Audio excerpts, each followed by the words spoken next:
अल्लाह के रसूल अलैहि सलाम से पूछा गया कि या रसूल अल्लाह सल्लल्लाहु अलैहि वसल्लम, अल्लाह मुसीबतें किस पर डालता है, अल्लाह तकलीफें किस पर डालता है? तो मेरे आका अलैहि सलाम ने फरमाया, सबसे बड़ी आजमाइश और मुसीबत अगर किसी पर आती है तो वो पहले अंबियाए किराम पर आती है। अंबिया से बढ़कर कोई मुसीबत में नहीं रहता। हम लोग किसी पर मुसीबत देखते हैं तो बोलते ओ ये तो इसको किए की सजा मिल रही। अगर किसी को कोढ़ हो जाए,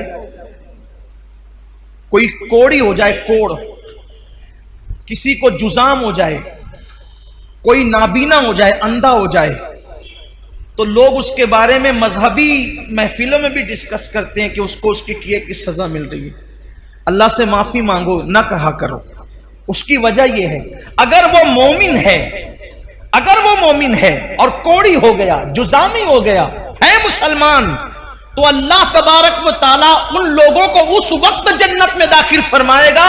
अभी तक लोग कब्रों से कुछ उठे होंगे, कुछ उठने वाले होंगे, उससे पहले अल्लाह उनको जन्नत में दाखिल फरमाएगा। मैं अभी हदीस पढ़ूंगा उस पर आपके सामने। इसलिए किसी मुसलमान की तकलीफ पर कोई डिस्कस ना किया करें। किसी मुसलमान की मुसीबत पर कोई, कुछ लोग नाबीना होने पर भी कोई अंधा हो गया, अच्छा था अंधा हो गया, उस पर मजाक उड़ाते हैं। मजहबी हल्कों में बाज़ाब्ता स्टेजों पर मजाक उड़ाया गया उन बुजुर्गों का जिनको आखिरी उम्र में लंबी उम्र होने की वजह से या ज़ौफ होने की वजह से आंखों की बीनाई चली गई थी। क्या क्या उनको नाम दिए गए।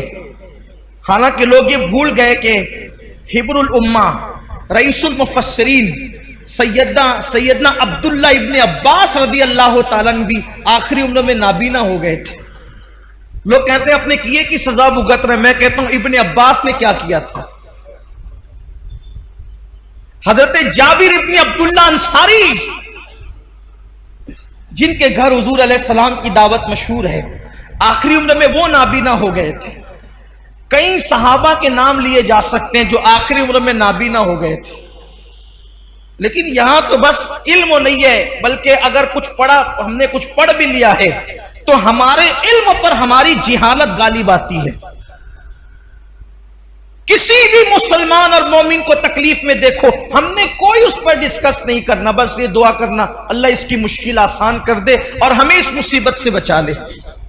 जो लोग नाबीना हो जाएं और मुसलमान है, जो नाबीना हो जाए मुसलमान है, या पैदाइशी नाबीना हो या बाद में अंधे हो जाए बुढ़ापे की वजह से या किसी मर्ज की वजह से, किसी तकलीफ की वजह से, उनके लिए बशारत यह है कि औरों के लिए अल्लाह तबारक व ताला कभी कभी तजल्ली फरमाएगा, यानी कभी कभी पर्दे उठा करके उनको अपना दीदार कराएगा। लेकिन जो नाबीना हो गए थे, अल्लाह फरमाएगा मैंने तुमसे आंखें छीन ली थी और तुमने उस पर सब्र किया था, अब जब तक तुम चाहते रहोगे मैं तुम्हें दीदार अता करता रहूंगा।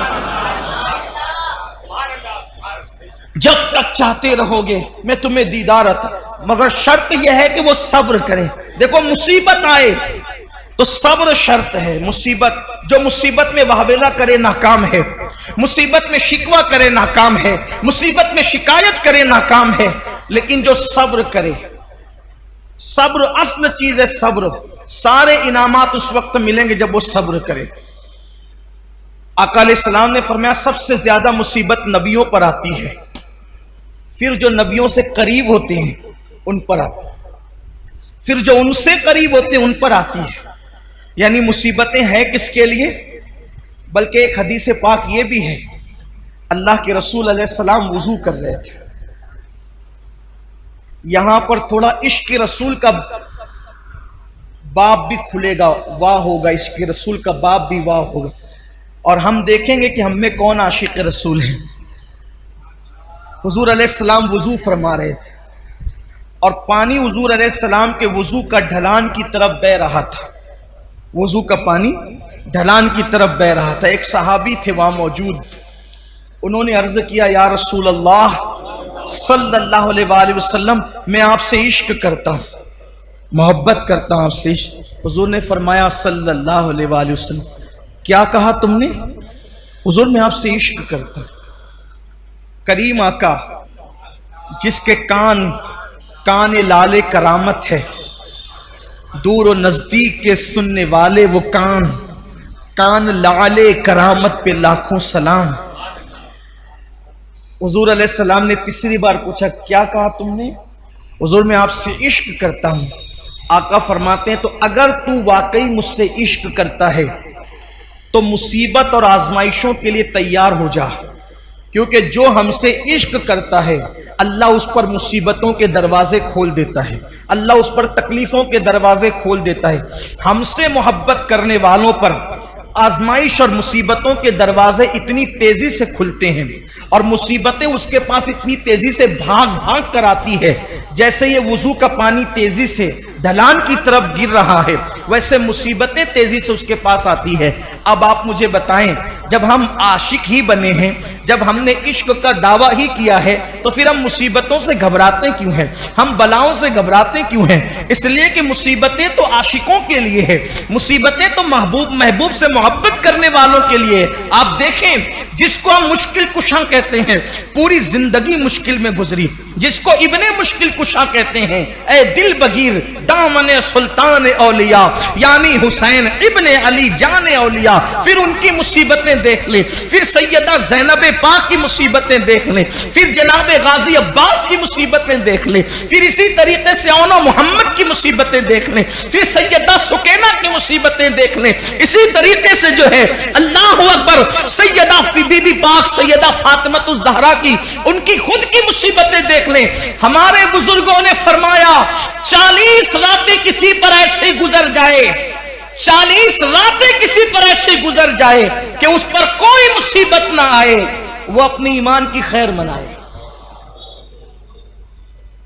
वो अपने ईमान का एहतिसाब करे 40 दिन के अंदर। अब उसको इमाम अहले सुन्नत ने बहुत खूबसूरत अंदाज से मुज़य्यन किया।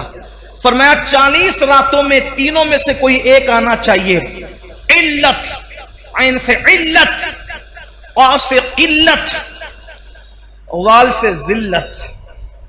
इल्लत, किल्लत, जिल्लत, 40 रातों में से एक मकाम ऐसा आना चाहिए कोई एक रात में। इल्लत, या तो बीमार पड़ जाए, सर दर्दी हो या बुखार आ जाए,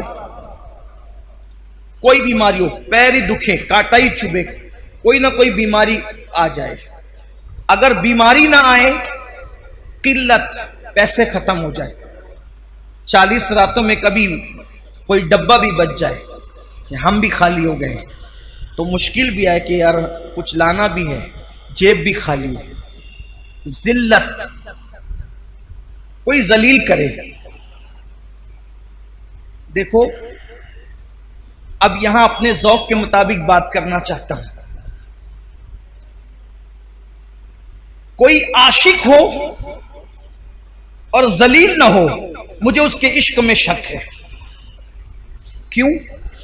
इसलिए कि दीवाना ही तो जलील होता है, दीवाना ही जलील होता है, फरजाने थोड़ी जलील होते। फरजाना तो कपड़े संभाल के चलता है, उसकी इस्तरी फरजाने की समझाने के लिए कह रहा हूं, उसकी इतनी टाइट रहती इस्तरी कि वो जो स्त्री ने इस्तरी की है तो उसके फन को भी लोग हैरत से देखते हैं। वो बैठता इतने अदब के साथ है कि उसकी अदाएं काबिले तारीफ होती है। फरजाना खाता इतने नजाकत के साथ है कि उसका खाने पर भी डिस्कस होती है कि क्या अदब का अंदाज है। लेकिन जलील किसने होना है? दीवाने ने। इसके तो बाल ऐसे, इसका तो लिबास ऐसा, इसका तो गुफ्तगू का समझाने के लिए कर। दीवाना, ये दुनिया का दीवाना है जो जलील होता है। अरे जो दुनिया की मोहब्बत में दीवाना हुआ, जब वो जलील होता है तो जो सबसे बड़े महबूब आजम, महबूब रब्बे अकबर, सारे अंबिया के खुदाओं का, सारे अंबिया का खुदा, माफ कीजिए खुदाओं, सारे अंबियाओं का खुदा, सारे नबियों का खुदा, सारे रसूलों का खुदा, जिससे प्यार करे वो मोहम्मदुर रसूलुल्लाह। अब कोई उनसे प्यार करे, कोई उनसे इश्क करे, तो फिर आप मुझे बताएं वो जलील ना हो, वो रुस्वा ना हो, तो फिर वो आशिक कैसा, फिर वो मुहिब कैसा? उसे तो जलील होना ही है। तो इल्लत, बीमार पड़ना 40 रातों में, किल्लत, पैसे की कोई तंगी आ जाए, जिल्लत, तीनों में से कोई एक चीज आ जाए, और अगर तीनों आ जाए तो सोने पर सुहागा है। मैं यहां पहुंचकर तो यह जरूर कहता हूं कि 40 रातें नहीं, बल्कि शुक्र के तौर पे कहता हूं कि 10 से 11वीं रात नहीं आती, 2 चीजों से तो साबका पड़ते ही रहता है। इल्लत भी हो जाती है, इल्लत भी हो जाती है, और आलमी पैमाने पर फेसबुक और यूट्यूब पर और व्हाट्सएप पर कुछ जिल्लत भी हो जाती है। तो दिल को इत्मीनान होता है कि अभी ईमान का तोता उड़ा नहीं है, अभी ईमान का तोता उड़ा नहीं है। और रही बात जिल्लत की, तो हुजूर ताजुश शरिया ने बहुत अच्छा शेर कहा था,